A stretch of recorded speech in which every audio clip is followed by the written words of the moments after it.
Abafundisi abaphathi bendawo, abobaba bonke abaphathi bendawo, omama, ogogo, intombi nezintanga zabo, thanda ukuzibingelela ngelihle igama lomfowethu uJesu Kristu waseNazaretha. Sisasho sithi uJesu Kristu inkosi. Bazalwane, ngiyabonga uNkulunkulu ngomvusa ekuseni. Baningi befisa ukubona lesonto abakubona kodwa umusa wakhe thina sivukile. Kungakho sifanele simdumise simoya ikhathi zonke ngoba emuhle ethembekile. Bazalwane, ngithanda ukuletha nje ubufakazi ngamandla kaNkulunkulu asekhaya lezwi. Ngiyambonga uNkulunkulu wangu, ngibonga umama wangifaka ekhaya lezwi. Wangiletha ekukhanyeni. Beyithi ngisindisiwe, beyithi ngikholiwe, kanti cha bengakasindiswa. Bengumama weSabatho Methodist. Ngizalelwe khona, khulele khona, shadele khona, ngagogela khona. Ngifike la ekhaya lezwi last year, I think ngoMarch. Otherwise yonke iminyaka yami bengiseMethodist Church.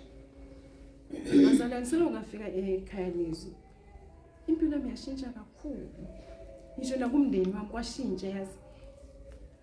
Kwaba khona ukuthula, kwaba khona lo bumbano.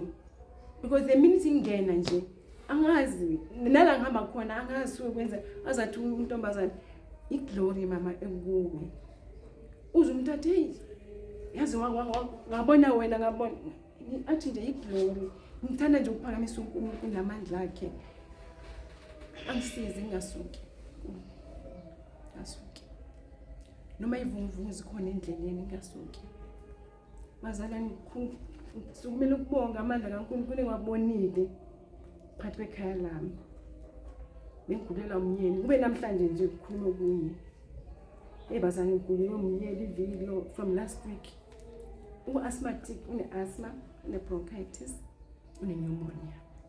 So last week Thursday he got an attack. Ebusuku. Ne-asthma. Wavaleka nje. Kwathiwa wathi tu. Ngabathi ngithi kwathiwa wathi tu. Thatha ifoni, ngifuna umkhuleko, ngawubeka la kuye. Ngakhuleka, ngakhala, ngakhuleka emva kobaba, ngakhuleka emva ngaphinda. Lapha bazalwane, ngamoya ukubhodla nje. Qala phefumula. Hey, ngathatha inebulizer. Ngamfaka, waphefumula. Ngisumela nje ukubonga lokho nje bazalwane ukuthi uNkulunkulu wasekhaya lezi ngempela mambiza uyeza aphendule umkhuleko nje mawukhuleka futhi emva kobaba khona hayi cha izinto ziyenzeka yaze ekseni mama bengisho ukuthi ngeke aze enkonzweni namhlanje uthi mina esontweni athi ngiyaya athi ngizohlalelana ngithi nawe enkonzweni ngithi are you sure athi yanya with a smile yabona and ufree izolo sesihamba samthethe ngenebulizer enye eclicks. So usually you can't walk for a long distance. Hamba phelela bona hamba phela so hamini but izolo sema sile emotweni uyahambela nje kahle nje.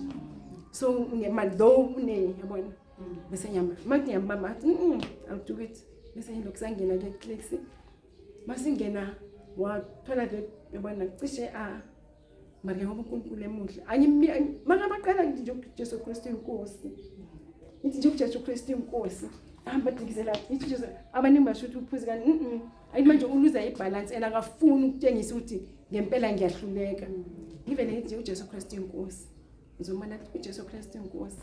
Jesu Kristu sengisho bazalwane igama elithi Jesu Kristu ngempela liyasebenza. Mina livusela umyeni wami ekufeni yazi. Ngabe namhlanje mkhulu kokunye. Kodwa ngamandla kaNkulunkulu na uhambile usidrivile uzile enkonzweni.